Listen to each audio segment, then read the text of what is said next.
Hey everyone, this is... oh gosh!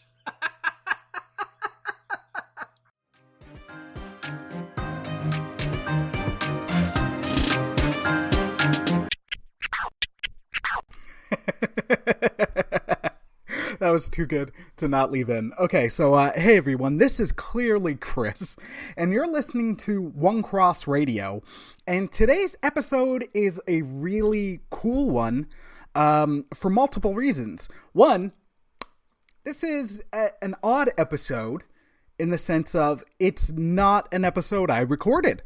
I've been given the A-OK by a good friend of the podcast and patron Nathan Marchand from Monster Island Film Vault to use the audio from a live video we did for his YouTube series, But I Digress.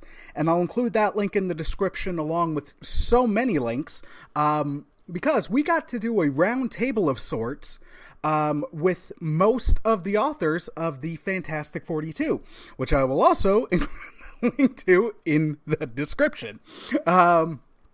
And it was just such a blast that I wanted to share the audio so you could hear some of the insights into the creative process of writing geeky devotionals and just hear a bunch of people have a very fun time. Hope you enjoy, and God bless, my friends. Peace!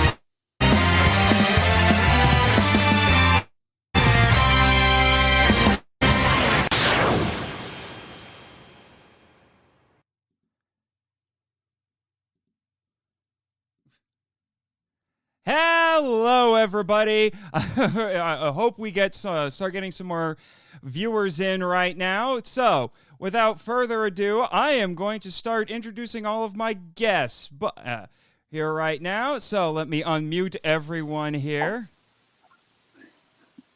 All right, there we go. And I'm still figuring... There we go. Okay, I didn't know which one I would click if I get everybody. But hello, how's everybody doing tonight? Hello. Doing all right. All right. writer people. Of course. But for those who don't know by chance, I am Nathan Marchand. And this is But I Digress. I revived my old YouTube show from back before I became a podcaster and was trying to be a YouTuber. And now with the advent of live streaming, suddenly video production is a heck of a lot easier. Although... Yay! This old show is not necessarily on a regular schedule like I tried to back in the day. But welcome to But I Digress episode 45, and it's actually a very special occasion here because the reason I have this round table of guests is because we all worked on something special together, and I wanted to have a fun round table discussion. Yep, there it is. Thank you, Darren. I have my own copy here as well, and there's Chris with his, and here's mine. Oh. Yep. Did I? Hey! Okay. Is somebody Yay. still muted? It says, No. I keep seeing Mike muted, and I don't know what's going on. Nope. Can you hear me? Yeah, I can hear everybody. But anyway, by the way, Bex, I definitely owe you an author copy. I need to send you an author copy. It's sitting, it's sitting in the box, waiting to be sent, and I haven't sent it because I'm a terrible person. But I'm still waiting on mine. Yeah, says the guy who bought it as soon as it was available. It's probably easier now than it was a few weeks ago. Yeah. Yeah. Anyway, I figured while we're waiting for people to join us in the chat, we would go around. It's unfortunately we are missing one of us. My friend Nick Hayden was unable to join us tonight. Nick has been just started as a full-time teacher this fall, Oh, wow. and he's a little bit exhausted. I think he needed to introvert very hard tonight. So we love you, I can Nick, and I relate. wish you could have been here. I can relate. Yeah. But anyway, we'll go around the screen here. So I will start by going to on my screen. It would be to my right. So we'll go to Eric next. So tell us, who are you? Who are you? I am Eric. I am Eric, and I run a little thing called Nerd Chapel, where I slowly and very, very slowly integrate people into amazingness, assimilate people. Yes. Okay, this sounds weirdly cultish. I don't know if I Yes. want to be associated with Dirt Chapel anymore. Are you going for the so- Borg, sir? I heard a little bit of the Borg in there. Yes. Sign me up. Yeah. So basically, I try to bridge the gap between the church and nerd culture. So the Hey, little Blue Lantern love, because Blue Lanterns are amazing. Hope is a wonderful thing, and I try to spread hope simply by being a gentle Christian presence in nerd culture without all the weirdness of standing on a box and yelling at people. So Yeah, because Lord knows we see a lot of that at conventions, although I've Yes. never been to a show where that happened for some odd I've reason. seen it at a couple of shows. Yeah. I've heard some horror stories from a couple of our mutual friend Hector Yes. from Faith and Fandom. Yeah. All right, Yeah. so continuing down the line as it's arranged on my screen, Bex. Hello. Hi, Bex. Hi. So let's see. I am a anime super fan, and I run a podcast called Redeemed Otaku. We're a little bit on a hiatus right now, but we'll be relaunching very soon. Yes, the second but- coming of Redeemed Otaku. I expect trumpets. Yeah. I definitely have a desire and a passion for the anime fans. And I've seen Eric in action at his conventions that he attends, and it has inspired me. So definitely looking to jump back into the convention scene next year and follow Awesome. Eric's example to bridge that gap and make connections with people and in hope to share the gospel with them. So, Did yeah. Ramen Con happen this year? It did. Ramen Con did happen, but it was too close to a big life event for us that we were unable to attend this Okay. year. I was wondering So, because I yeah. have to confess, there have been moments where I thought, you know what, I should go up to Ramen Con and see Bex and Tim. But then you decided next to come year. see me, so. Yep, exactly. All right. Next so year, baby. we need to take. Bex, We I need also to. got We to need to. compliment your Sailor Moon T-shirt and the T-Rex in the Thank background. you. Why, thank you. Yeah. Her two favorite things. Yes. Yes. Yeah. We need to convention together at some Oh my point. gosh, yeah. For absolutely. Yes, Absolutely. Yes. Yes. Now, moving down the line, Chris. Hey.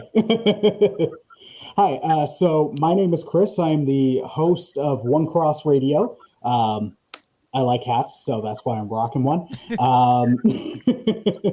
And we talk about life, politics, and a lot of geeky stuff, and where all that intersects. And I just try to be a nice representation of geeky Christians to a non-Christian audience at times. So also rocking a Bizarro t-shirt because Bizarro is awesome. By the way, we have someone in the chat right now. Check it out. Hey. Chat Manly 405. Hey, The Chat second coming of Manly. Redeemed Otaku is Yay. imminent. That's right. That's right. Welcome. Yeah, go definitely check out my YouTube channel because I've been doing a little bit of light YouTubing here and there with light YouTubing, Pokemon cards, light yeah. YouTubing. She says, spending 25 minutes unboxing and talking about Pokemon cards. That's light YouTubing. Yay! It's wonderful, is what it is. Yeah.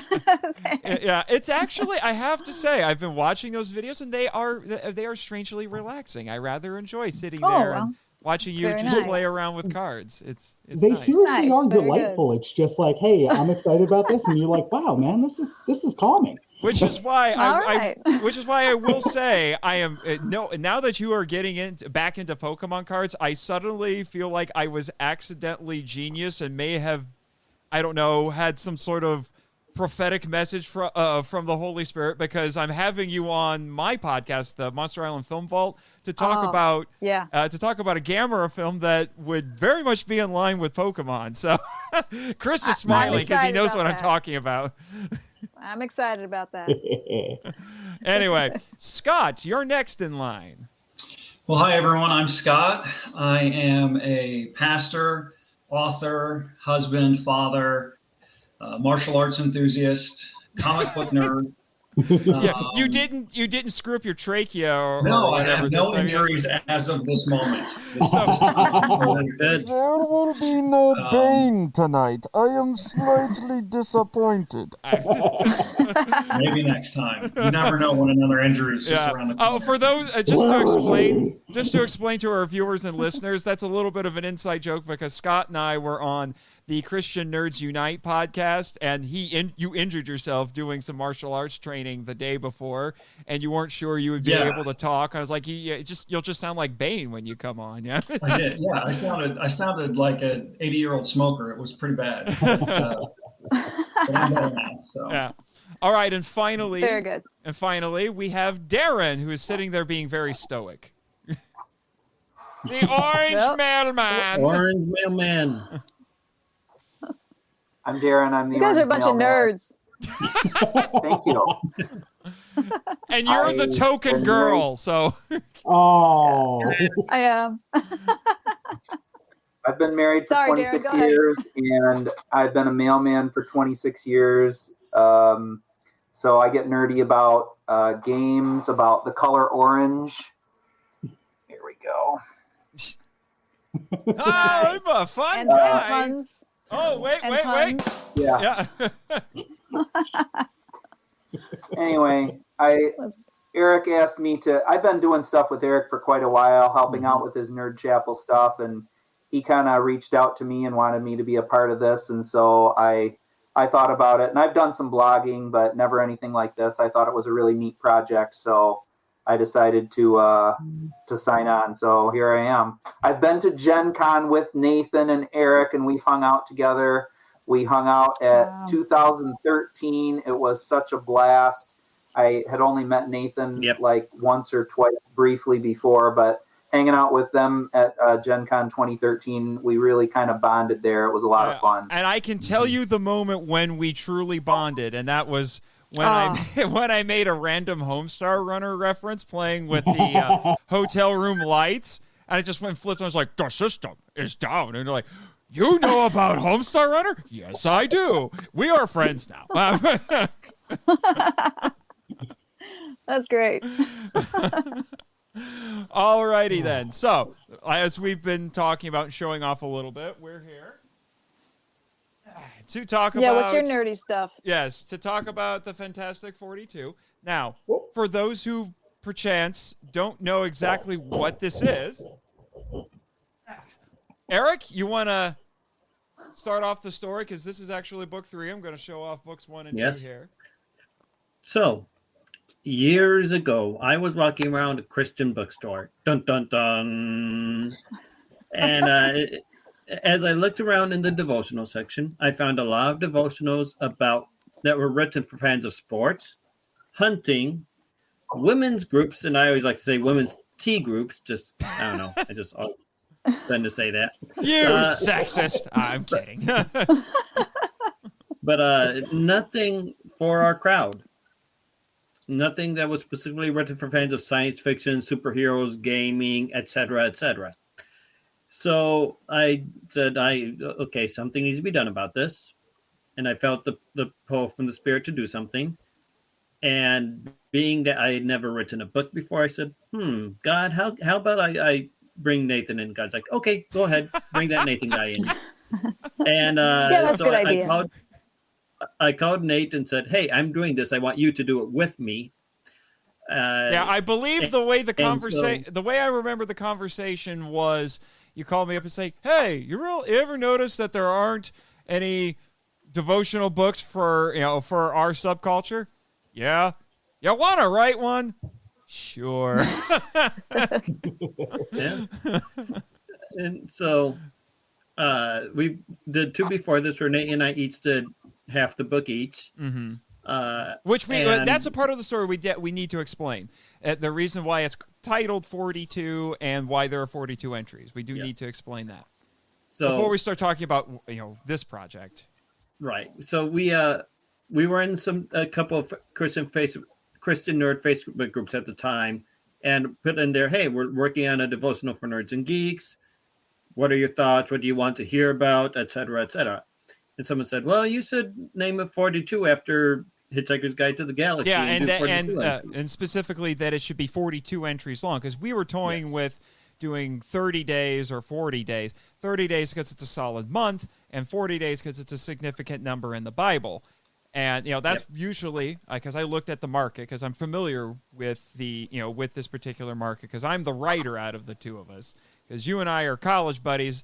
You were I was a writing major. You were, I always forget your majors. Biblical studies and Christian ministry. So I was a double major of Christian ministries with a focus in Christian education and biblical studies. That's what it was. But we bonded over the nerdy stuff. And I said that we need to go one of those two routes. And then someone said, why don't you make it 42 days in reference to Hitchhiker's Guide? And it said, that is brilliant. And then 3 days later, you agreed with me. So well, that's okay. But so we wrote our first book. I just want to interject. I just want to interject real quick that I'm disappointed in you, Nathan, that this is your 45th episode and that you didn't plan for this to be your 42nd episode. I just want to say that. That was a missed opportunity right there. Yeah. Actually, episode 42 was part of my Gen Con coverage, so I guess I don't have an excuse at that point. That's right. That's right.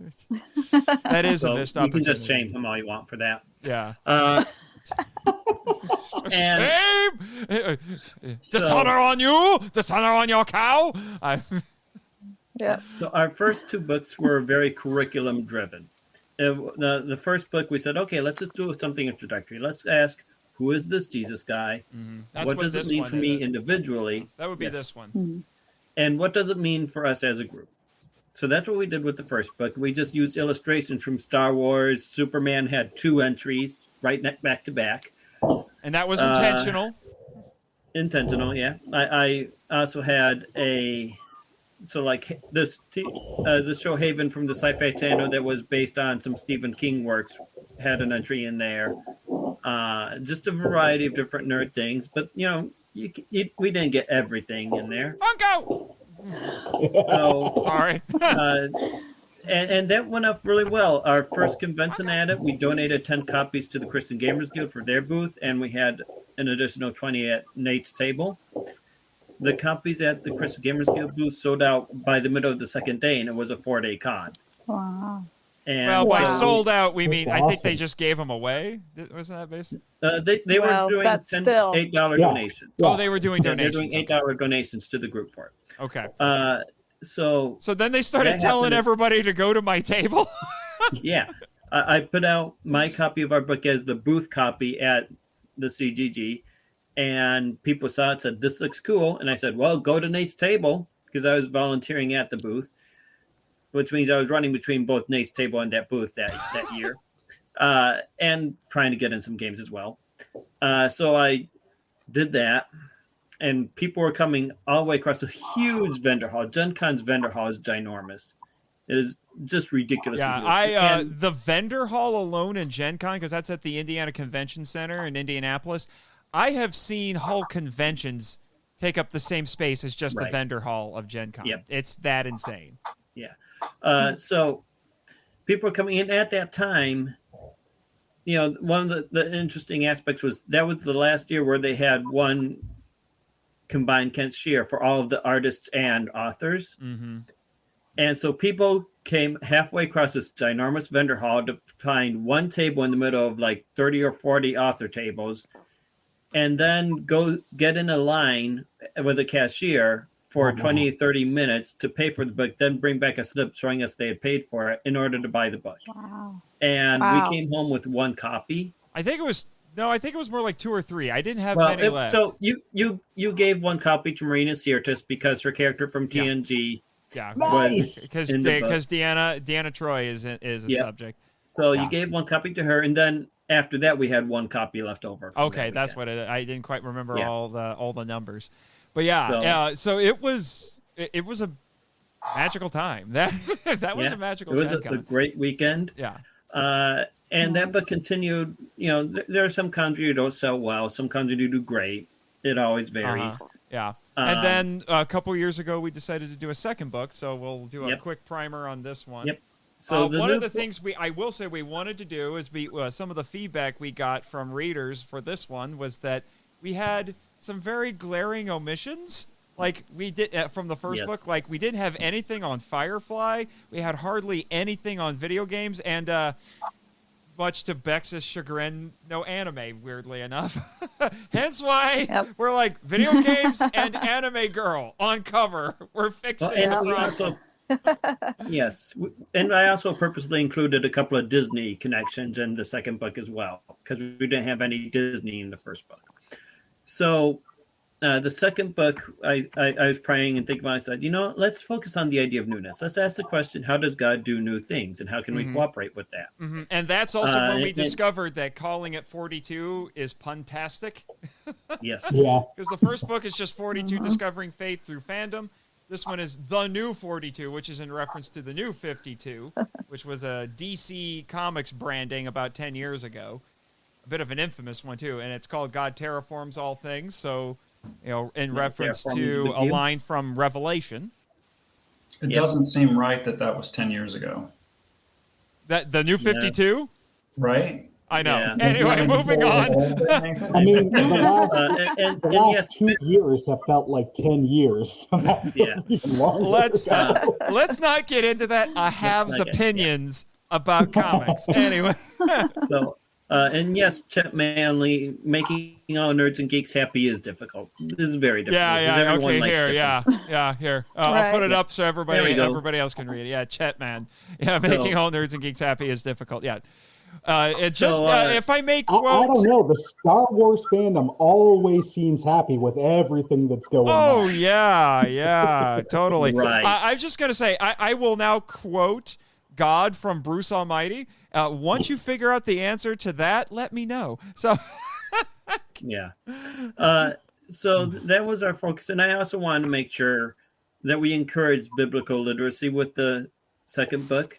A lot of people in the church today have this idea that everyone knows. Oh no! About Did we lose Bex? Oh, there's Bex. I thought we lost her. She went dark. Can you hear me now? Yes. No, yeah. Yes. I can't hear you. You can't hear us? Oh no. Technical difficulties. Why did you bring the technical difficulties? What buttons did you push? Hello, can you hear me? Can you hear me? We can hear you. I can hear you.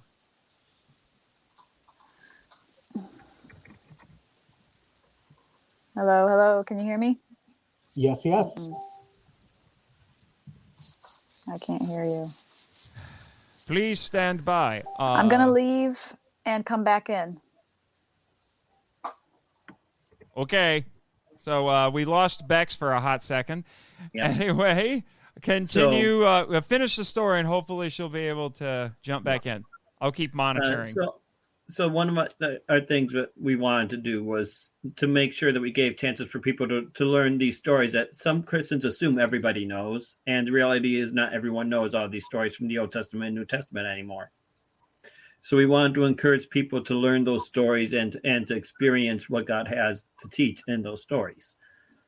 So that was what brought together our second book. And that one has done pretty well as well. Our first convention with that was in Muskegon, Michigan at MuskyCon. And between both titles, we sold 14 books in one day. And that at a small one-day convention is really good.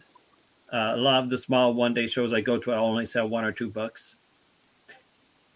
And so it would really was a fun experience. And, Muskegon is my hometown territory along with Darren's hometown territory. So that may have helped a bit as well. But, yeah.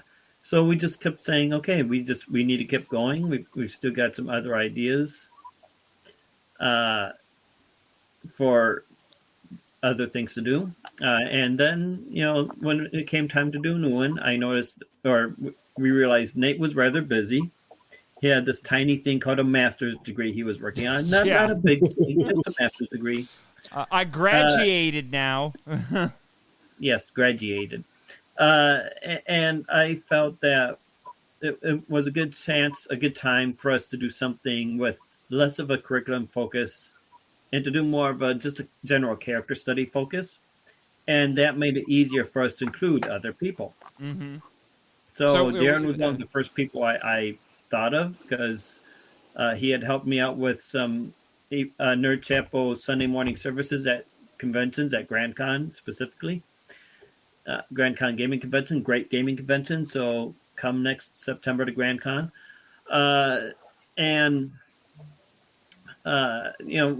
Scott was another person. I'd worked with him at a couple of cons, read his work, knew that he'd be a great person to include in this. We wanted to get Bex in because we knew she'd have a handle on a lot of stuff that Nate and I are not very connected with. Yeah, that was actually another one of the reasons that we wanted to do the grand experiment of bringing more people onto this, because we wanted to expand out and include things that you and I hadn't talked about. And, contrary to how I might sometimes project myself, apparently, especially at Gen Con, I guess, I don't know everything. I'm not kidding you. I'm not kidding you. You don't say. I'm not kidding you. I had a couple of my Gen Con friends walk up to me and start talking to me about Game of Thrones or Walking Dead like I knew what they were talking about, and I had to stop them and say, I don't know what you're talking about. So we wanted to be able to broaden the book's horizons a little bit, hence why we invited more people on. And even if it was something that you and I are familiar with, Eric, they may know some things about it that you and I don't necessarily know, like bringing on Scott. And almost all of his entries are about comic book superheroes, but he talked about things that you and I might have not necessarily have thought of. And that was the other thing. Or Chris, you brought in some superhero things that I've read plenty of comics, but you've read some that I haven't, and you have a vested interest in some characters that Eric and I don't. So which we'll get into in a little bit here. So that was part of the reason that we branched out. Squirrel Girl. Yes. So, Squirrel Girl is a real character, people. Yes. I swear. And she's awesome. I'm not making that up. She is a real character. And so we brought one. We did have one thing we wanted to try. We wanted to make sure everyone did a prayer entry. And we also wanted to connect with tabletop gaming fans through the game Unmatched, and just make sure some characters from Unmatched got in. Yeah, which at the time the roster had 7 characters. I think it's more than doubled since we started on the book. Yeah. It's a little insane, but it's for those who don't know, Unmatched is an amazing game, and it's kind of me and Eric's new tabletop obsession. So. They have a Marvel set coming out, and Deadpool just got added. They have 3 Marvel sets coming out, and Deadpool is already out. Yeah, Deadpool's already out, and apparently he breaks the game by design. Of course. Anyway, so that's why we made Deadpool's there. So that's and Deadpool's set is fun because he in the story he got frustrated that all these other Marvel characters got into it and he didn't. So he grabbed other cards from other characters and drew over them to make his cards for his set. It's brilliant. But anyway, he's even got like Cyclops' credit card is one of the ones that he wrote on to make one of his cards. You know, stuff like that. Yeah, but anyway, Nice. so that's why we went around and we started inviting people that we were connected with. I was friends with my with Nick Hayden, who unfortunately couldn't be here with us. He and I took knew each other from school, and he and I both had experience writing devotionals before, because that was a common assignment that we got in our writing classes back when we were in school. So we were very well versed in it. And I knew Nick's a brilliant writer, and he makes a lot of very cool connections with what he does. And he's into some things that I've been exposed to them, but he knows way more about them than I do, like the Wheel of Time and Babylon 5 and things like that. And so and he's very insightful. I wish he could have been here tonight, but and he's very intelligent. Yes. I mean, This is the guy who took the Greek class for 4 semesters for his foreign language requirement to graduate. He took it for fun, and to this day has the highest grade in the history of the school. Dang. He has 3 points over 4 semester. 3 points. Wow. So I think the biggest thing of him missing here, aside from the wonderful perspective he would bring, is we've missed out on the opportunity to have a Seventh Heaven theme sing-along. It would have just been perfect. Yeah, that would have been great. But anyway, so now that we've gotten all of the background information out, we're done flashbacking. We're moving on to the present now. So I've got a handful of questions here that I wrote down. So we've done introductions, like I said. So first thing I want to ask everybody is, how did you go about writing your particular entries? So, well, I guess we'll do it true round table style. We'll go around. So I guess we'll start with you, Eric. So I looked for characters that had something unique to share, and also for characters from things that maybe others wouldn't think of. So I did 2 of my characters come from old 1950s sci-fi. You know, and one of them is connected with one of these you see here, and 2 of them come from there. I had when some things changed up, and I ended up needing to write more than 6. I had some sudden sudden thoughts from Buffy the Vampire Slayer, because I was watching some episodes of that, partly because there's a Buffy set for Unmatched. And had some thoughts, and so I pulled that one together. And you know, like some of the characters are just characters that I found inspiring. So Saint Walker, the Blue Lantern, like the Blue Lantern that has he's the original Blue Lantern, and he also is one of very few that are actually named. They don't really name very many of the Blue Lanterns because they haven't shown them very much. But his whole journey of hope in the middle of really, really terrible circumstances was very inspiring and very insightful about hope. And so I'm like, yeah, I'm doing one on him. You know, and I always include Stargate because I'm a huge Stargate buff. So I did get a one-off character from a Stargate episode. Eric, I think we are at the point where if there's a 42 book that doesn't have at least one entry on Stargate, we've not done our job. It's basically required at this point. Yep. Now, what you should really do to shake things up is for the next one, write one based on the movie.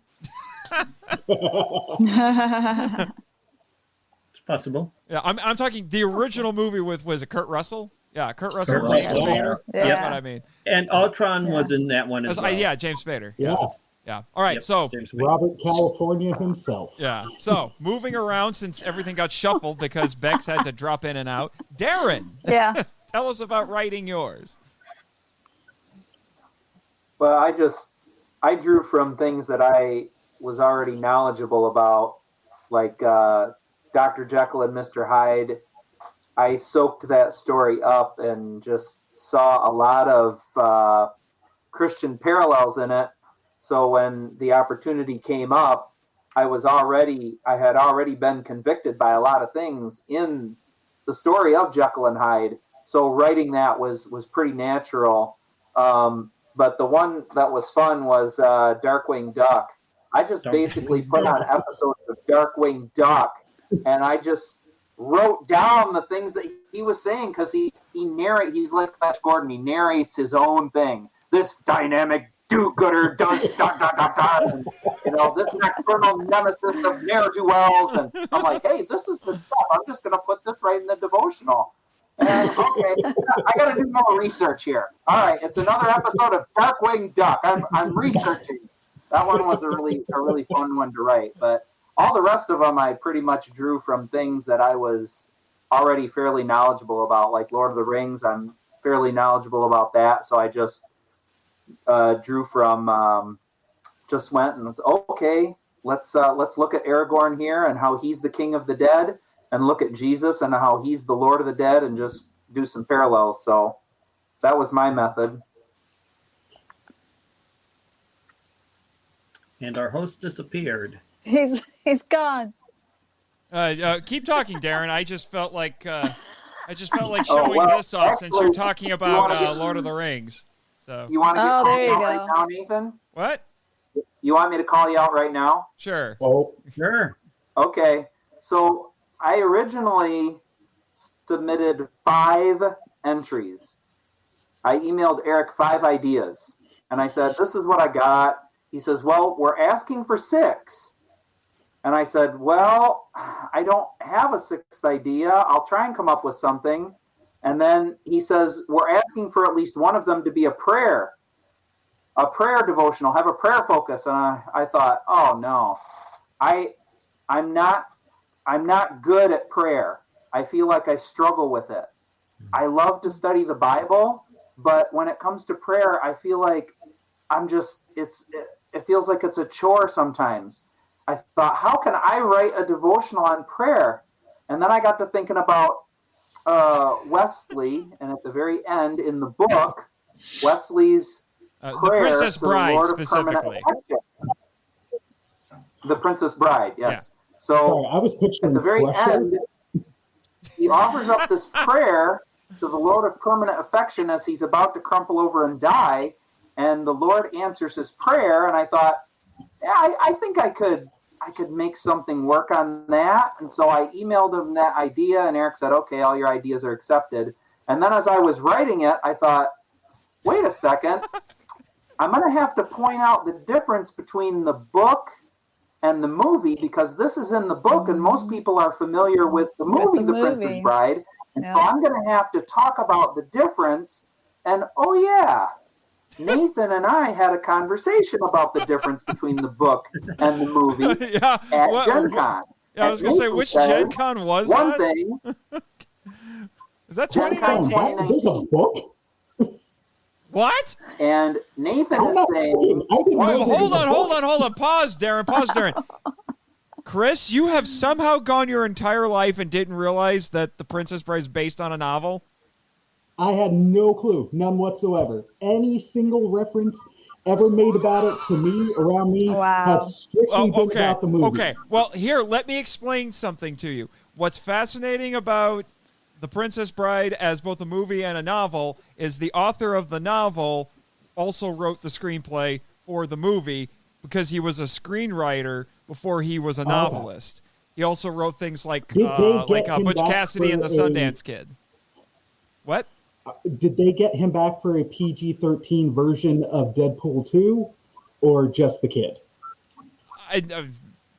I think it was just the kid, but we got a comment here. The best lines in the movie are taken word for word from the book, which is true. Anyway, Darren, you may continue. I needed to fill the void in Chris's life with some facts. So Yeah. You Gaping void. Yeah. So I went back to the conversation that Nathan and I had and basically started off my devotional. Nathan and I are having a disagreement and I need your help.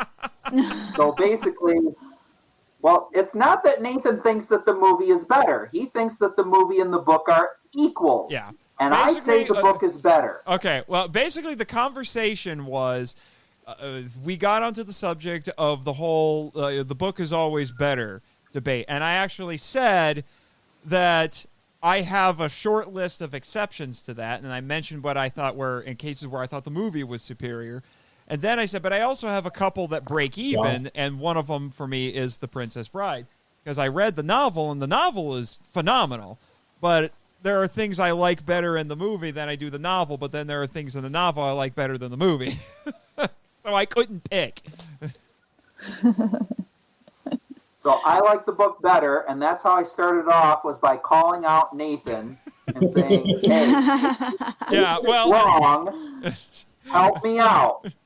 And what's funny, So, you took it a step further, Darren, because what's funny is we have at the end of each entry we call them quests of the day, so things to do for application based off of what you just read, and you flat out saying, I still don't know if you're serious or not.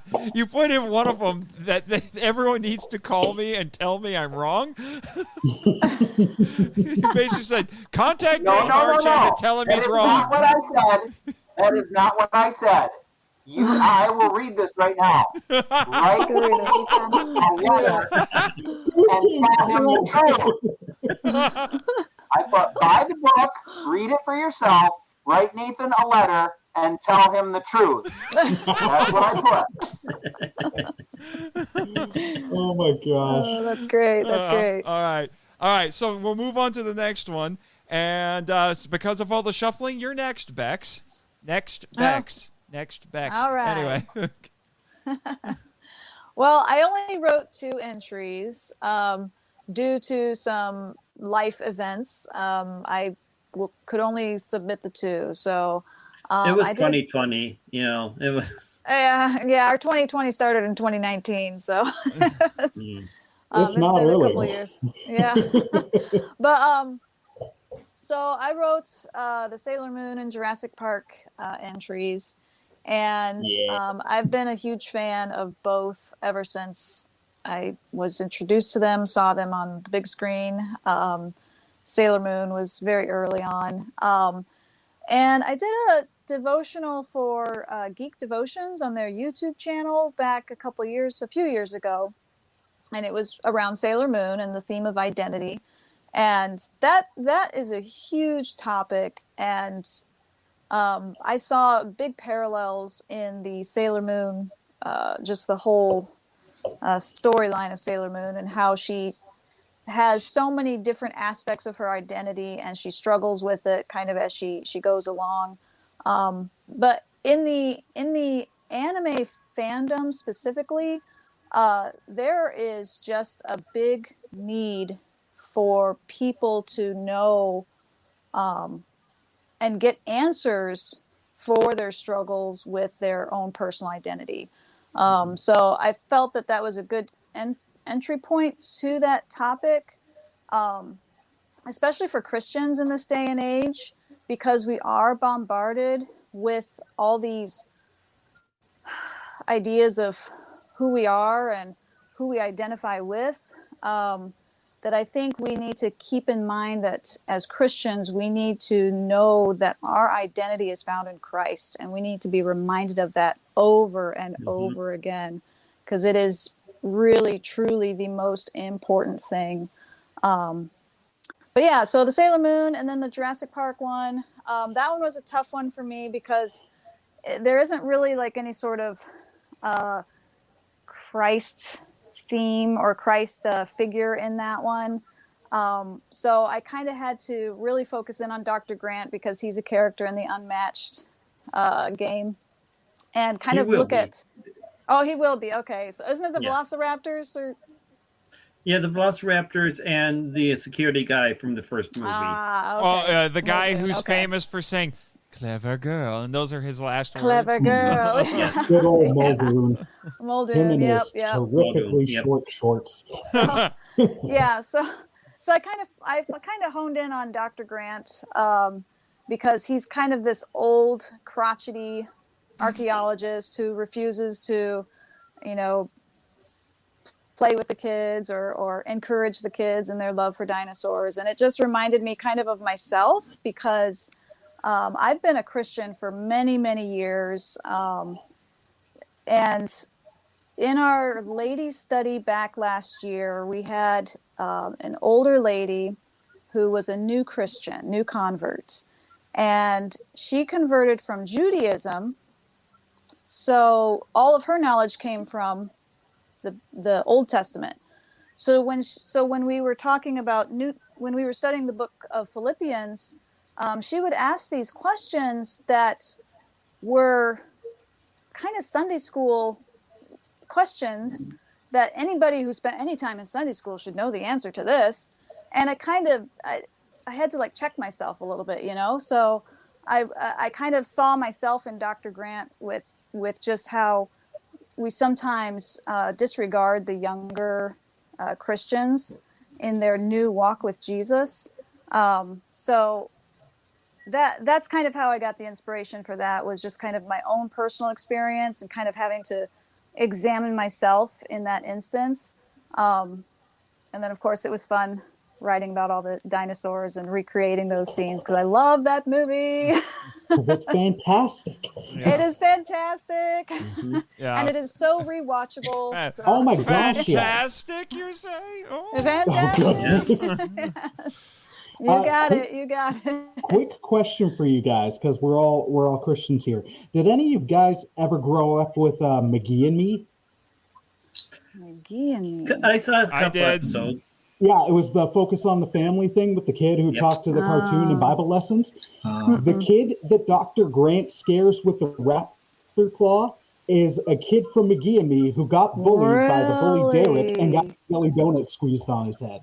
So Wow. there you go. Small world. That's It funny. is. Connections. Yeah, Leave it up there to you nerds go. to make connections like that. Now we just need to get him connected to Kevin Bacon. By the way, Darren, Kevin you have Bacon. been validated. Yes. Oh. Oh, and look, And- my brother in the room next door is watching. Nice. Nice. Hi, Jared. Hey, That's Jared. awesome. Oh, he's also talking about McGee and Me. Yes. Yeah, Nate, did you Dude get to meet gets the it. creator when he was teaching at Taylor? I did. Yeah, Yeah. a couple of So I times. got to have I lunch with him one day. unfortunately didn't take his class, but I did meet him a couple of times. Yeah. Yeah, he's a funny He dude. did a Listen Anyway, to Chapel one day. Anyway, Mr. Chris McGee and me, not Mac and me, McGee and me, Cook. Mac and me. Oh no. Yes. Wait, I know. what's Yeah. Mac and Me? You don't want to You need to know go watch unless Mac you and watch Me. No. MST3K. That's all I'm saying. No, you need to go watch Mac and Me for sure. No. I highly recommend. No. Bex has not steered me wrong with her recommendations. How so, badly do I'll you roll with want to? that. How badly do you want to see the worst version of ET ever? It's great. It's I mean, amazing. The worst version of stuff can be fun. Anyway, Have you guys ever seen Backstroke to the West? I don't The want to. shiny. Okay, the there are so many dub- terrible jokes there, Chris. Let's stay focused. Tell us about writing your devotional entries. Oh man. Well, you know me, sir. I'm long-winded and I get off track real easy. So writing my devotional entries was interesting. Sorry about the squeak. That's my adorable dog, Luna. Okay, She's now my demanding brother is play. talking about Mac and Me. Watch that movie with the Japanese ending. I dare you. I'm in. Yeah, Yes. so writing my entries was an interesting thing because I like writing. Hi, Luna. And writing about. Yes, hi, Lou. I hear the squeaky toy.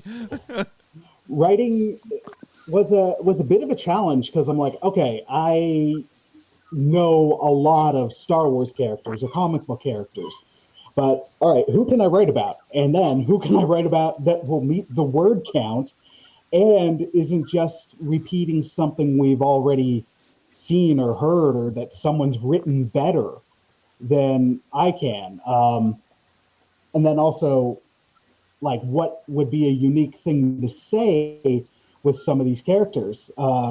So with Jessica Cruz, the Green Lantern, that one hit me in a big bad way because I've been struggling with anxiety disorder for the past couple of years.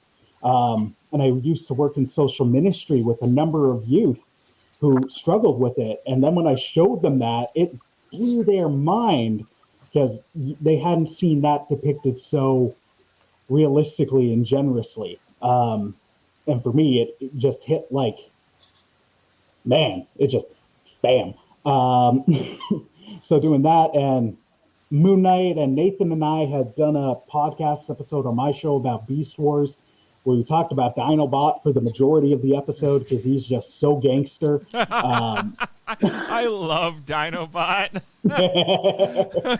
And there's I love so that that Shakespeare quoting warrior robot raptor.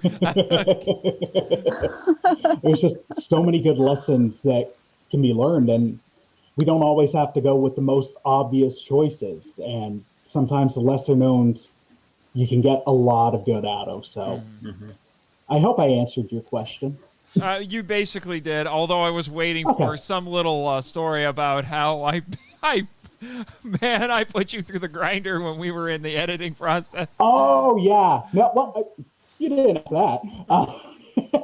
I will confess, I did feel a tiny bit bad, but I tried to couch it with you by saying it's like, you are getting high caliber, instruction right now. I would normally charge a buttload of money for this, and you're getting it for free. So. Well, and I'll say the only other writing experience with the devotional that I've had was Faith and Fandom, and with that, it's more of an essay format. Like, hey, write down what you think, and you do it in like, I don't know, 10 to 15,000 words, and then we go from there. Or is it 1,000 to 1,500? Words. Yeah, anyway, I was gonna say that's a lot. Yeah, no, I was most definitely wrong.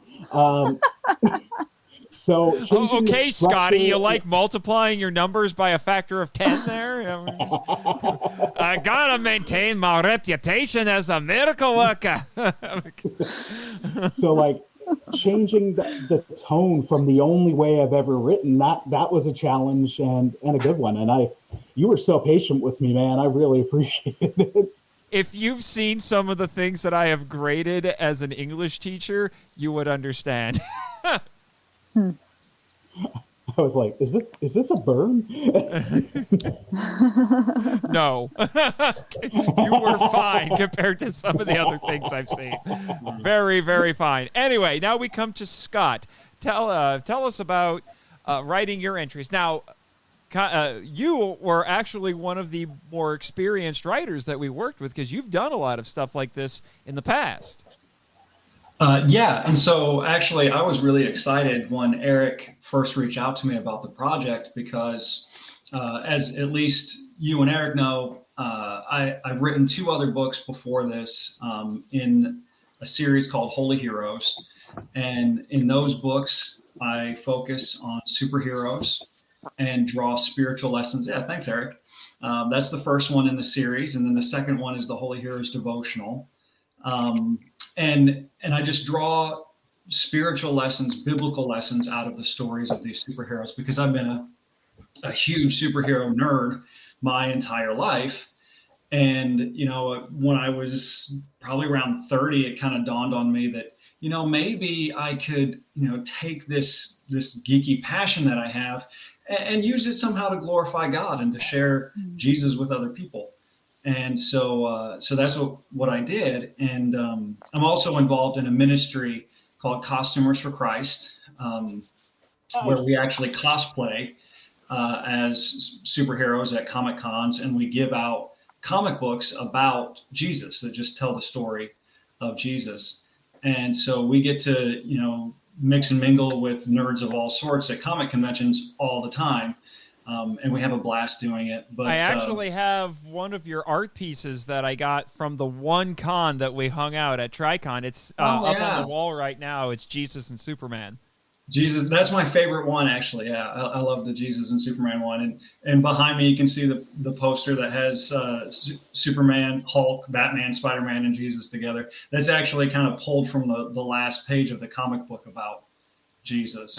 Well, what came first, that or the meme that has Jesus hanging out with all of them and he all those superheroes, and he says, "And that's how I save the world." The meme came first, but only by a little bit. I stole it from the meme the first time I saw it like 10 years ago. or 8 years ago, something like I that. actually However have long a it was. T-shirt. So my sister got me a T-shirt of that meme, and it actually has a couple extra heroes that were not in the original meme. So that was really cool. So anyway, as you know, I've got a little experience writing about that, and so when Eric reached out to me, I was excited for multiple reasons. One, because I'm already familiar with Scott, you'll appreciate this from my brother. Holy Heroes, Batman. Exactly. That's how I hear it every time I say the title. I hear Robin saying it. Holy Heroes. That's nice. Exactly how you were supposed to hear it. So thank you. I'm glad. I can't believe it took I can't believe I never realized that. Oh, man. I need to turn in my nerd card right now. Anyway. Right now.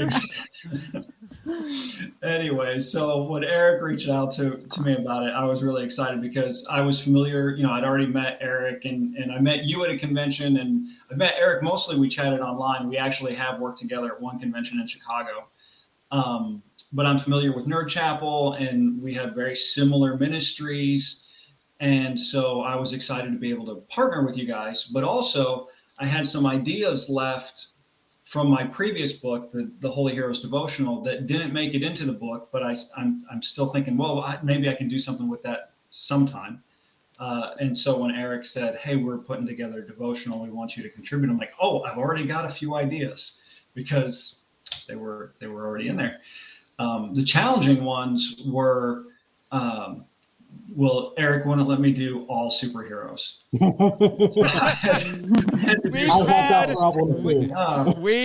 had a lot of superhero entries in previous books. Yes. That's why.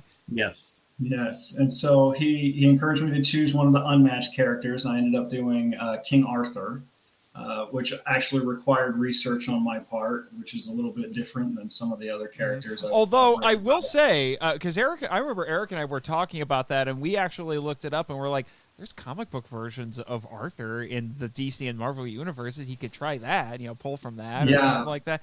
The Arthur story is very fitting for a comic book. So, and it gets used in a lot of different. The first thing that came to mind, I don't know if any of you are going to remember this, but there was a cartoon show about King Arthur, and I'm trying to think of the name of it now, but it was set in, it took like a football team from present day and transported them back in time.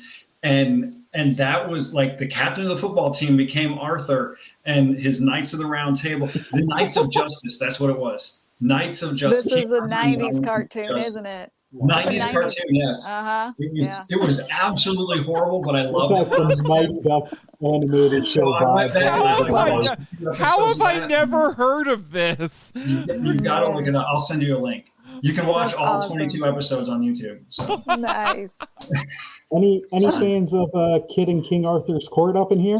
I've seen it. I've heard of it. Yeah, I've read a Connecticut Yankee in King Arthur's Court, which is loosely inspired that, but very loosely. Yeah. But so like I said, we got a lot of superhero stuff from you. Although you branched out a tiny bit, because normally you do specifically like Marvel and DC characters. Like one of my, I'll save that for one of the other questions, but. Like you did an entry on Shazam and Thor because they once fought each other in the comics and things like that. And then obviously you did King Arthur, and then you branched out a tiny bit into Toku Land, we'll call it. And you talked about the Green Ranger from Power Rangers. Yes. Yes, that is also one of my teenage obsessions was the Power Rangers. And so I took the opportunity to do that. Hey, obviously that didn't fit with Chet the other Manley books. remembers the show. Hey, all right. I'm not the only person on the planet who watched that. But yeah, and I also wrote a chapter on Cara Dune, which was the first time I'd done any Star Wars related stuff. That was the thing. That was the thing. I did not expect. I actually, for a hot second, I thought while we were working on it, so like, given what's happened in the last year, is that going to end up being unintentionally controversial? Thankfully, it wasn't. And even if it was, I would have defended that so hard because Cara Dune is an amazing character. Oh, yeah. Yeah. And I was always timid about writing about Star Wars because I'm a fan of Star Wars, but not like some fans. Like I watch all the movies, but I don't know all the lore and the comic books and the novels and all that kind of stuff. So yeah. I'm like, ooh, I'm one of those people. Character that someone's going to come out of the woods and say you didn't do it justice or something like that. So, but Cara Dune being original to the show was a little less intimidating. Yeah, for sure. So I'll come back and talk a little bit about mine. So I kind of went about this very much the same way like a lot of you. I made a list of characters that I was interested in writing about. I had to whittle it down, and that was Eric and I were thinking a lot about, okay, what kind of stuff do we want to have represented in this? And we don't want to overdo it on certain things. Let's throw in some stuff that has come out since the second book was published. So that's why we made sure that we had stuff from The Mandalorian. So that's why we were glad that we got a Cara Dune entry from you. I wrote about Mando. So, and I also, you'll appreciate this, Bex, because I knew we needed to get some anime representation and I wanted to get some kaiju in there. I wrote about a character from the Netflix the Netflix Godzilla anime trilogy, which, again, I thought that's going to be a little bit controversial because that's a divisive series. But I went and did it anyway, and I could already tell you there are some people who would have massive disagreements with my take on Haruo Sakaki, who is the main character in that, considering that I drew spiritual applications out of his story. But regardless, I went and did it, and so I'm looking at the list of contents here just to remind myself because I've slept at least once since we published this. Trying to remember. Oh, I did Chirrut. That was another one.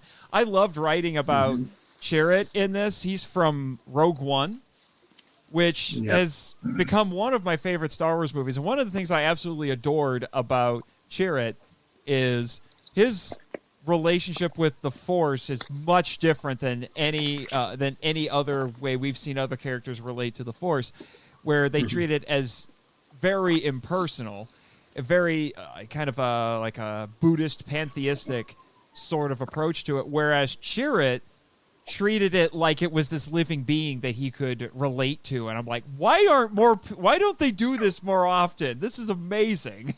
This guy is communing with the Force and treating it like it has personality and things like that, and talking about the will of the Force and all of that. And also, he's a blind warrior who can take on a whole troop of stormtroopers and win. I mean, and he's played by Donnie Yen. So it's like all this cool stuff about him. So I wanted to make sure I got something, and that was my prayer entry for that one, because he liked to. He had this mantra that he would repeat to himself all the time to keep himself going, and so that I used that as the jumping off point in that. So it was, but let me tell you, the selection process was difficult because I had so many characters that I really wanted to write about, but I'm like, I got to tailor this to the needs of the book, and just gonna have to file some of these away and keep them for later. So I'm never running out of material, let me tell you. People talk about writer's block. I'm like, I wish I had writer's block. I will have ideas left over when I'm dead, okay? You will find an entire file stashed away someplace of unused ideas. So, it's a lot. But anyway. You're going to be like Tupac, but with Christian geeky books. Basically. Now, related question, I want to go on to the next one, which is, which of your entries is your favorite and why? So, Eric? Well, no, actually, let's mix it up a little bit. I'm going to start in the opposite corner. Scott, you go first. Oh, man, I was hoping I could have a minute to think about it. I'm going to go with, and there's several that I really liked, but I'm going to go with the Spider-Man entry. It's actually about Mysterio, in Spider-Man Far From Home, because it just struck a chord with me when I saw the movie, and it seems very relevant for our day and age. The approach I took is, you see Mysterio, who comes along acting like a good guy and pretending to be, Peter Parker's best friend and acting like he's there to save the world and that sort of thing. But really, he's a wolf in sheep's clothing. He's deceiving Peter and tricking him into to giving him something that didn't belong to him, wasn't for him. And I just see that a lot in our culture, our society, and even in the church today, that we aren't careful about who we trust. We aren't careful about who we listen to, and we need to be more discerning. We need to learn to recognize the voice of truth and recognize deception when we hear it. And so that seems just very relevant and contemporary to me as an issue that we deal with. Mm-hmm. All right, and now we'll move up. Darren, you've been too quiet for too long. Tell us what your favorite entry is. Of yours. Your favorite of yours. Yeah, I will say it is Wesley's prayer to the Lord of permanent affection, the one from The Princess Bride. I had a lot of fun writing it, and I had a lot of fun poking at Nathan, and it was the one that was unplanned. I didn't go into it thinking that I would do that, and then all of a sudden here I am comparing the movie to the book and all the things that I love about the book that aren't in the movie. Like, so for Chris's sake, you don't have the pit of despair, you have the zoo of death. All right. With 5 levels where it goes down. The first level's ground level, then 2, 3, 4, 5 is the deepest level with some deadly creature that Humperdinck hoped to discover someday that would be as deadly as him. And guess where Wesley gets moved to? The 5th level of the zoo of death. So, but a lot of different things in the book that aren't in there, and I just go through and I say, these are the reasons why the book is better. And then I was like, well, what am I going to relate this to in the Bible? Who is someone that did all of these incredible things and then at the very end had to call on God to save him? And I thought, well, there was Samson. Samson slew 1,000 Philistine warriors with nothing but a bone. And then at the end of it all, he was going to die of thirst. And so he had done all these incredible things, and then he just called out to God to save him because he's going to die of thirst. And so Wesley had done some incredible things in the fire swamp, but now here he is just inches away from death, and he calls out to God to save him. And so then I make the correlation, when is the right time to call on God? I just put in there, like, some of my struggles. Like, sometimes I won't pray for a day, and then I'll feel like, well, is God going to treat me like, you forgot me for a whole day? No, God is not like that. God is so welcoming and has this open invitation to us at all times. And so I just, at the very end, was like, any time is a good time to pray. It does not matter if you haven't prayed for a week or haven't prayed for a day or whatever. Call on God for whatever you need, whenever you need it. And so I really like the devotional, and I hope it speaks to people in the same way that it helped me.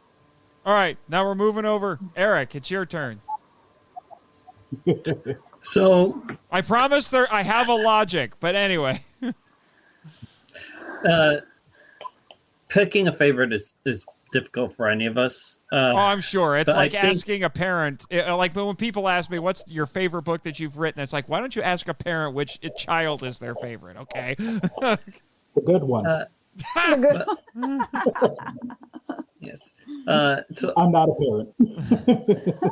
one of my entries, like I said, I did a couple entries based on 1950s science fiction. And one of the movies that I grew up watching was The Day the Earth Stood Still, the original 1951 classic. And now I take a look at Klaatu and his mission.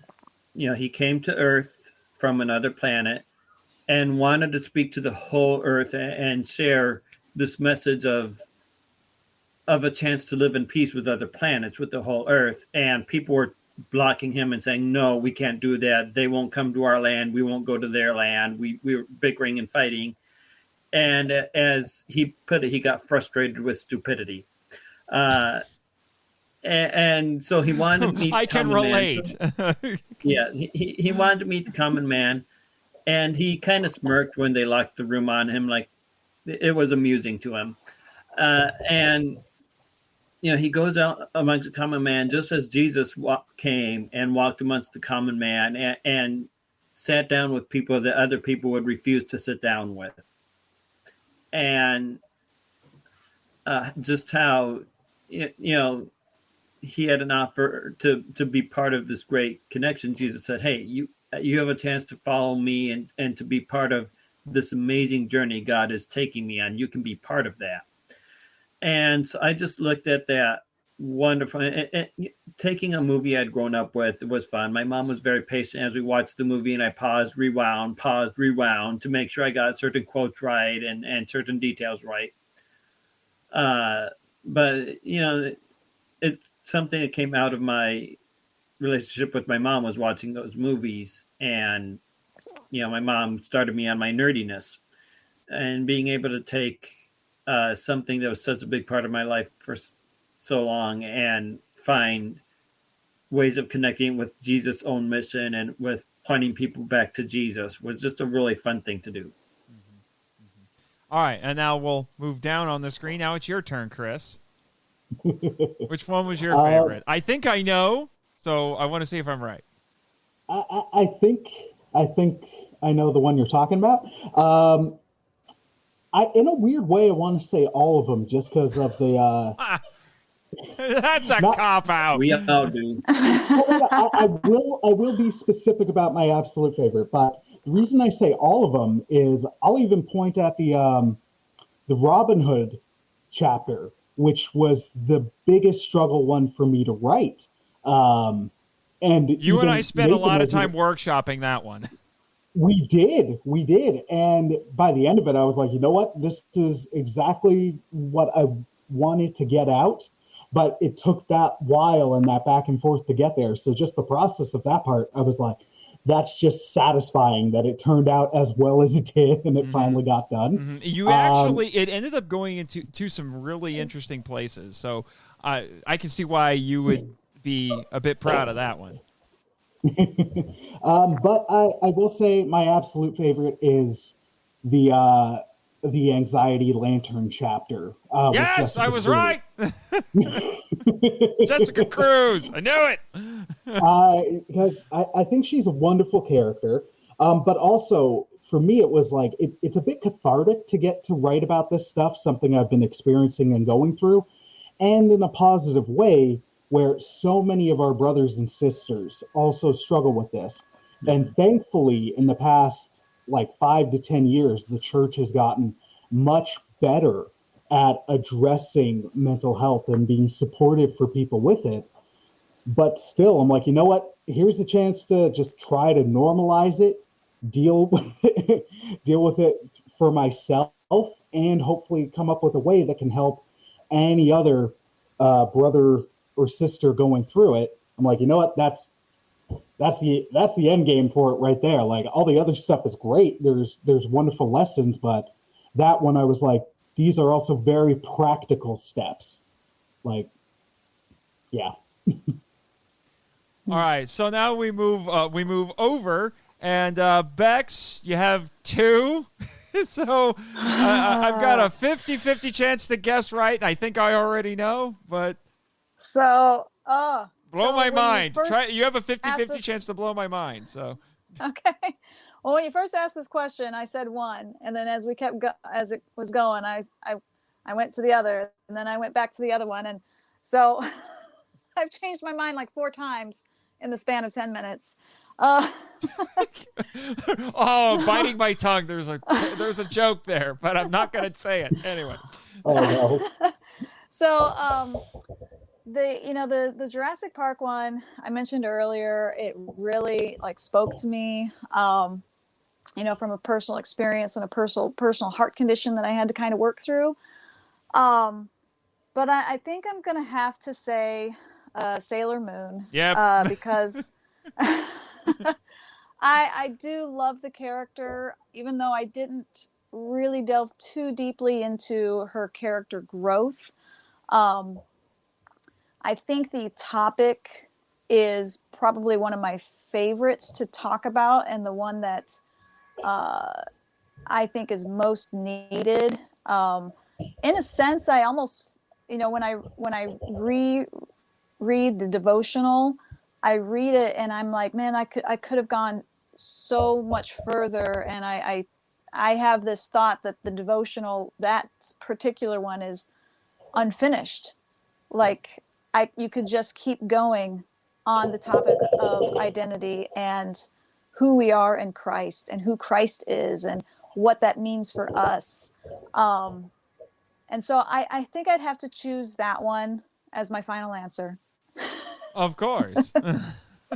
Of course. I really wish we could have gotten more from you. I would have loved to have seen what else you would have pulled out of that hat of yours. It just would have been that magic girl hat. The magic girl hat. Yes. Yes. I like to think that this character is me, right? This one's me right there. The lady wizard. It's funny. Yes. Our cover artist, her name for all 3 books, her name is Ruth. And we have Eric and I have always kind of wondered a little bit if she may have kind of modeled some of these characters after us, because if you look at book 1, our super dude right here looks suspiciously like me from the back, because he looks like he's Superman, but he has blonde hair, and sci-fi guy over here, the Neo looking dude, looks a bit like Eric. Well, Eric looked a bit like that back then, place, not so much now, but the other guy. Yeah. I've grown Sorry, some I thought you said Morpheus, and I was like, what? No, the Neo-looking guy. Neo. No, and I don't know. I mean, actually, I've kind of wondered if Ruth used herself as the model for Samurai Schoolgirl here, but I don't know. But Samurai Schoolgirl is just kind of awesome. I love Samurai Schoolgirl. Mm-hmm. She's great. She is great. Yeah, actually, and here's something that, I mean, I make no promises about this, but I'm going to throw this out there into the ether.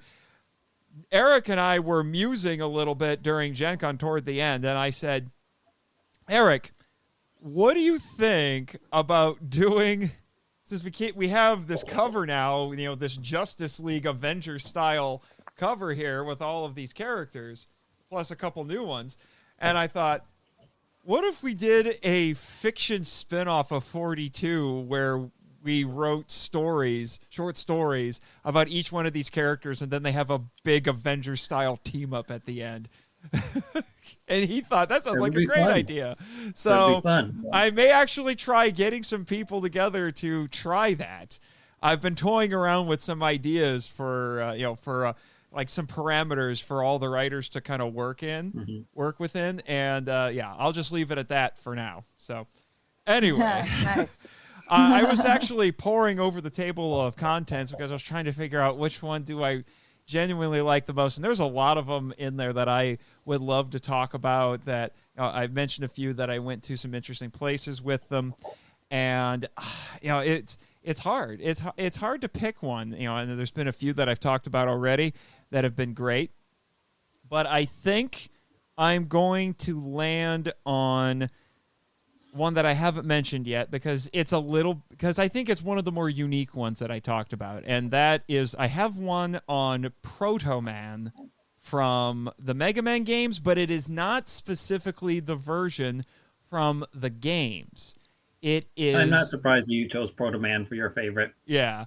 It's actually the version of Proto Man from a concept album made by a band from California called the Megas. They're basically a Mega Man tribute / cover band. And basically they make albums centered around different Mega Man games, and they kind of expand off of the simple stories that the games have. And they give Proto Man this whole story arc that he goes through, because the way they interpret Proto Man in this is that because he's Mega Man's brother. basically, because they were created by the same scientist, Dr. Light.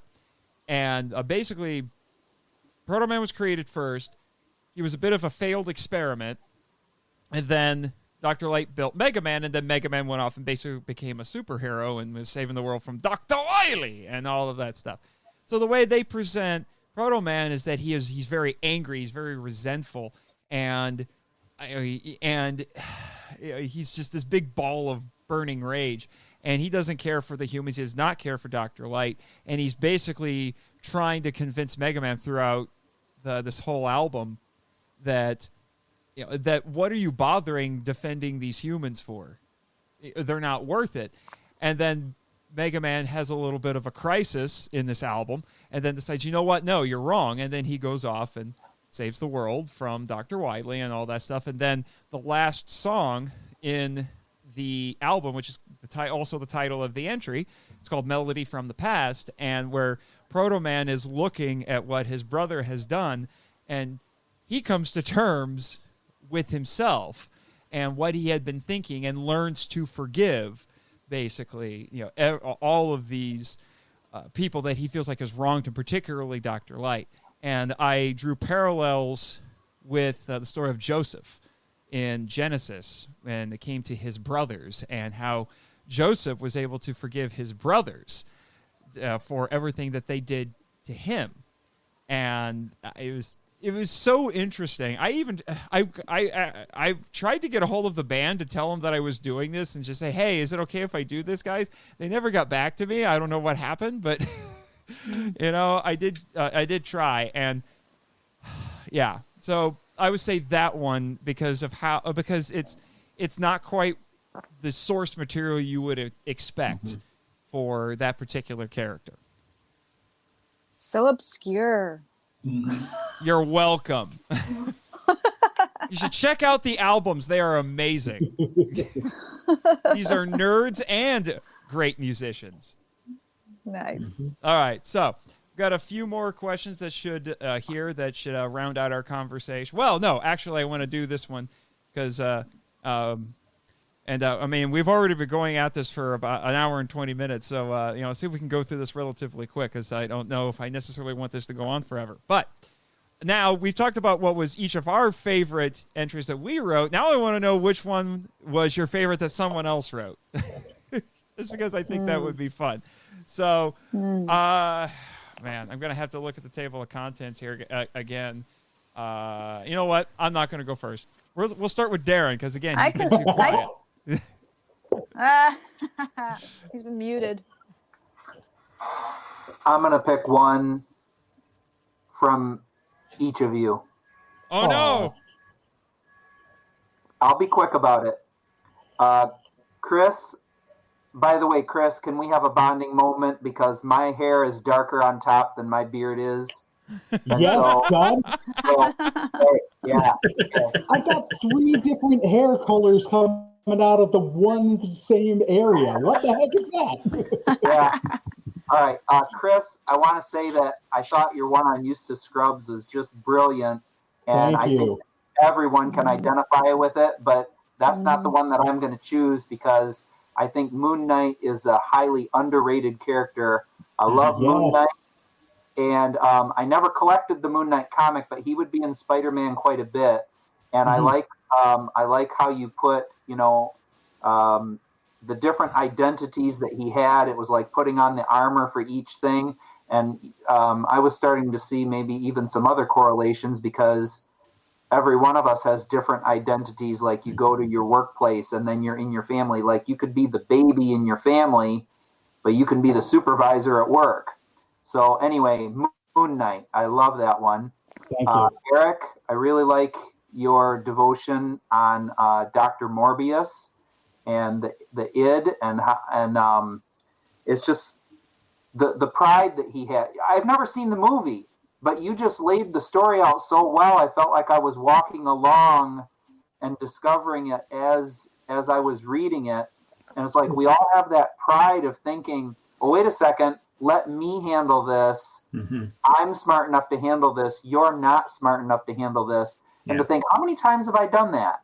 And so that one was a really good one. So Becky, I like the Jurassic Park one. I like your correlation with Dr. Grant and how he was, standoffish. And that's the only one of the Jurassic movies that I've seen. And so I was hoping, I hope this is one of the movies that I have seen. And so it was the movie that I have seen. And I thought it was a really good correlation. And then Scott. Oh, what did I have for Scott? I think a lot of people were going to say Thor versus Shazam.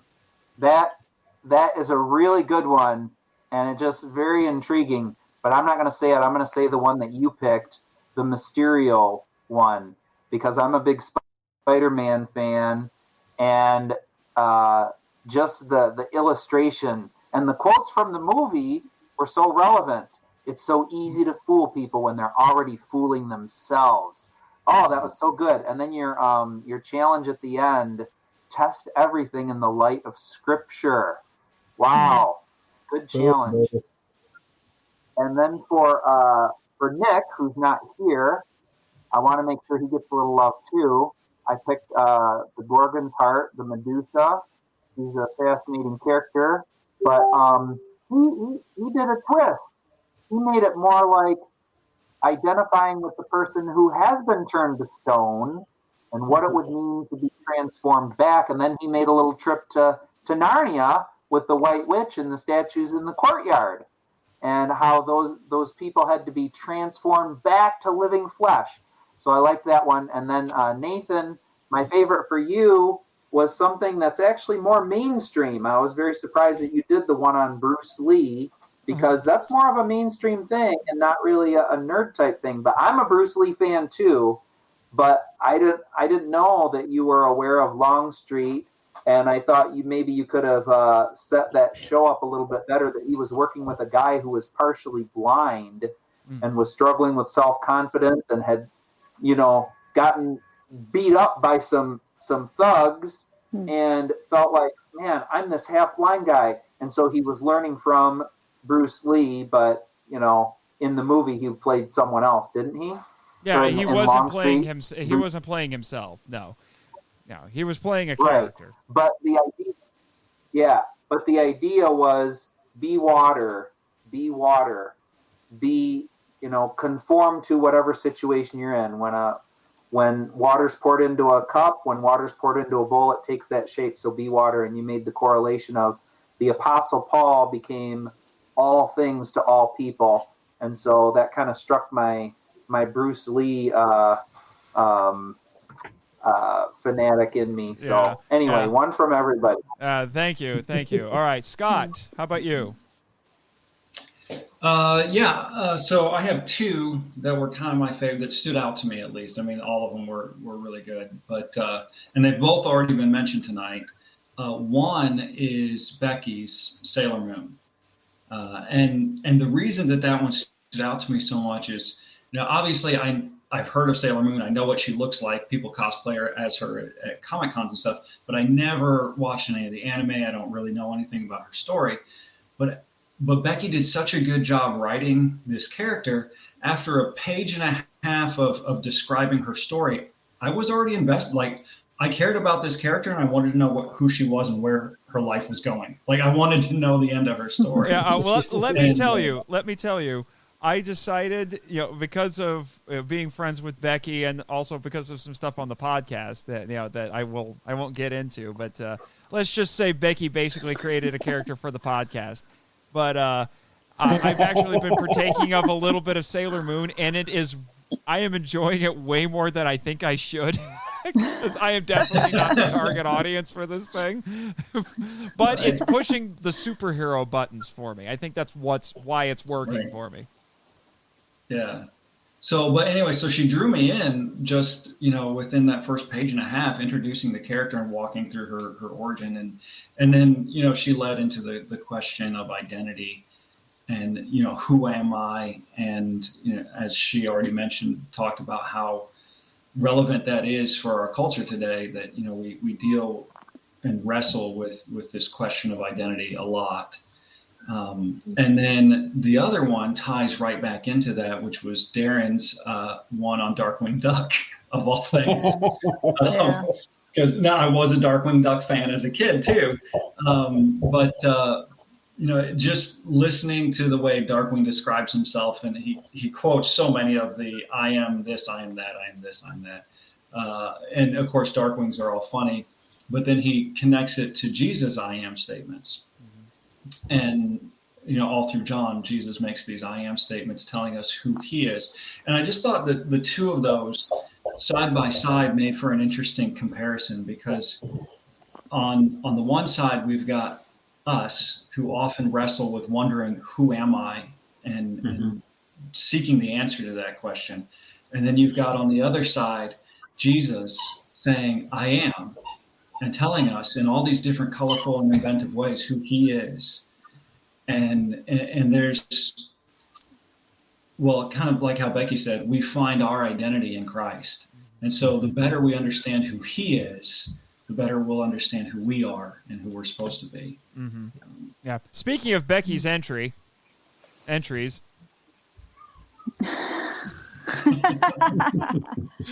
you go. Did Jurassic Park have a tuxedo mask? Anyway, Eric, your turn.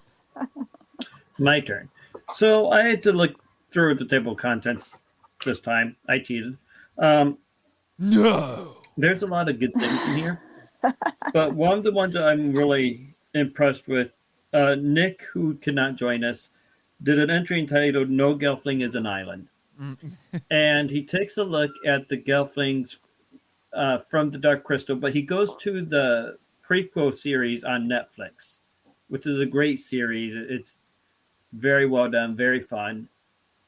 And he just takes a look at our need their need as Gelflings in all these different tribes that were kind of unorganized. There was a system that organized them, but wasn't themselves organizing themselves. It was a system that was very much controlling them.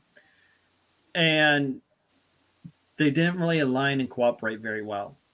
And he looks at their need to learn to cooperate and compares that with our need as followers of Jesus and all of these different denominations to learn to cooperate together. Mm-hmm. And how, I as a Wesleyan am not on my own. I can cooperate with Scott from a small Bible church and with Nate who attends a Reformed church, I believe now. Yeah. And we can all cooperate together because we all see different pieces of who Jesus is and bring those pieces together to have a more full idea. Mm-hmm. And just our need as a people to cooperate instead of to compete with each other. Yeah, definitely. So, all right, Chris, your turn. Sorry, I'm muting. Luna is desperate for playing attention. I'm noticing. But, it's just like, you can't have a redeemed otaku anything without a cat interruption. So, you can't have a One Cross Radio anything, kitty, without a Luna interruption. Oh, yeah, no, she's the perpetual co-host. Yes. Oh, hi, baby. Yes. I'll quickly say, I love that through how the chapters, we got a chapter from Scott about the best Fantastic Four movie, and then the next chapter we got from Scott was about the Fantastic Four. I just loved that. In terms of my favorites, two automatically come to mind. Don't get me wrong, everybody, I've loved everything, but Darren, your chapter on Dr. Jekyll, Mr. Hyde, I was like, I know some stuff about this character, and it brought a lot of new knowledge to me about it, and I'm like, dang, this is so accurate. It's kind of punching me in the face. And then also, I was like, man, if the filmmakers who tried to do that MonsterVerse even put half the functioning, understanding that you do with that character, that franchise might be off the ground. And then, of course, Bex's chapter on Sailor Moon. It's just so good. I love hearing Bex find illustrations in Sailor Moon. Like, her and I have done episodes on each other's shows where we've talked about Sailor Moon, and she's always finding me this stuff. She's gotten me into the show. So actually sitting down and reading it, I'm just like, oh my gosh, this is just Like, just So, great job there's a all lot around. of Bex and Sailor Moon love going around right now. I like it. Speaking of Bex, which one was your favorite from that wasn't written by you? Oh my goodness. Well, there's been several that have been mentioned. The Dr. Jekyll, Mr. Hyde, the Darkwing Duck. I'm a big fan of Darkwing Duck. I was actually a little jealous that you got Darkwing Duck, and I didn't think of that one first. So, just gonna say. The fun thing about this devotional is there's a lot of stuff that I'm not familiar with, but because of how you guys linked these all to biblical truths and lessons, I'm now interested. I want to read about the Green Lantern and the Blue Lantern, and I want to read about all these other characters now that I've never encountered before. The ones that really stood out to me, definitely Chris's anxiety. Oh wait, here it is. Let's see, which one was it? It was the one on Jessica Cruz. Jessica Cruz. Thank you, Jessica Cruz. I had it written down here. Jessica Cruz. Great chapter. That was a great devotional, and super interested in that character now. Another one that I enjoyed, again, Nick isn't here, but the one about Atris and the art of mankind. That was a really cool one to read, because I played Myst as it was released on our old Macintosh, and uncovering the story, and then I got super into the books and the novels. So that was a fun read to revisit that franchise, but also make that connection of how we should be creating just as our Creator created us. And then to tie that back into, I have like notes all over the place. I'm sorry.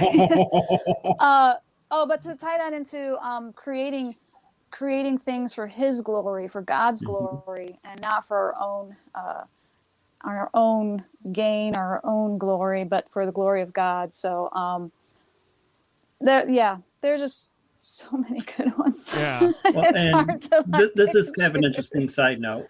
I was at a conference for Christians involved in game development a few years ago out in Oregon, and the creator of Myst was there. He was one of the keynote speakers. That would be awesome. And so he's a believer, and his session was amazing. His session on world creation was just amazing. And so that was really cool. What was kind of quirky was that someone had, just a bunch of random stuff out there selling. One was the Christian alternative to Myst. Someone had just one random. Wow. Yeah. But okay. That's like that almost. Instead of Jesus, you can have Jesus. Huh? Yeah, exactly. But yeah, it's like really you want me cool to pick fun between side Jesus and Buddy Christ? Is that what? I just Basically. yeah, he did a great session, and he rewrote a piece of scripture into computer programmer speech. That a long time ago I shared on Facebook. Man, I think it was the scripture on love. I think it was from 1 Corinthians 13. Yeah, that would make sense. Of that. Homie might be on to the next Bible translation, man.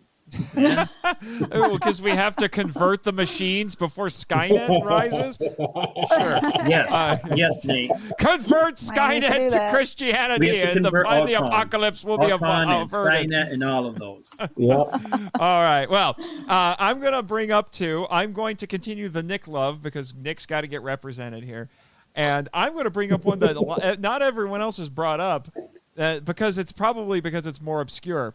And that would be his one on the Stanley Parable, which is this very strange computer game that you can buy on Steam that he had me play. It's almost not a game. It's almost more like a social experiment almost, just to see what you do. Yeah. It's this very strange game that's more about, you can actually, if you do it right, you can actually beat the game in about 20 minutes if you want to. The whole point is that it's first person, you're this character, and you have a narrator that's narrating everything you do, and then you get to the point where just like, do you want to just keep doing what the narrator says, or you just want to say screw it and go do something else? And so it's all about choices, and if you start going against the narrator more and more, you make him agitated, and there's like 20 endings for this game, depending on the kinds of choices that you make. And he related it back to because Nick loves getting all philosophical about this, about how people view God that way, that he's just this iron-fisted being that just dictates everything, and you have no free will and all of that sort of stuff. And it was just wonderful hearing him break down such a big philosophical concept down to this very quirky video game. And then the other one I want to bring up, I'm going to give you a little bit of love, Chris. Dinobot. Oh, thank you. Yes, I love the story of Dinobot. I loved your entry on it, talking about his journey as a character and how complex a character he is, and he doesn't really fit in with either the good guys or the bad guys. He's one of the good guys, but he used to be one of the bad guys. He doesn't really fit in with either camp. He's such an incredible character, and it is heart-wrenching to watch the scene to watch the episode where he makes the ultimate sacrifice, and it's this choice that he knew was coming, and he had to make it, and it gets me. Every time I watch that episode, it gets to me. It really does. And I know it sounds silly that a show meant to sell toys can hit you in the feels, as the kids say, but it does. Well, I was going to say, anybody who's watching this live stream or hears it later, the episode in question is Code of Hero. It's from the second season of Beast Wars. It is, to me, the absolute best story coming out of anything Transformers. Nothing touches it. Yeah. All right. Now, my laptop is fixing to die, so let's wrap this up very quickly. So my other questions we basically answered except for one, which is where can you get the book? To put it simply, go on Amazon. You can find it there. Hopefully, we'll have some ebook versions of it available very soon. You can also get it from me or Eric, at least currently. If anybody else wants author copies to take to cons or whatever, call us. Anyway, so if you come find Eric or I in Canada, I'm happy to go. If you find Eric or I at a convention, you can buy copies from us. They will be signed, and it will be glorious. So that's basically it. And we've mentioned what all of us do. And guys, feel free to send me any links or whatever that you want me to include in the show notes for this, and I will be sure so that people know where to find you and to check out all of your stuff, because a lot of you are podcasters, writers, and all of that sort of stuff. All right, thank you very much. Go buy the book, people. Yes, buy the book. And buy books 1 and 2 while you're at it too. All right. Right. To answer Scotsman's question, I think it was Rand Miller that was at the conference I was at. Yeah, it's my brother. It's my brother again. Yeah, I think it was Rand. All right. But yeah. All right. Funko. Anyway, see you later. Bye-bye. Bye-bye. Bye.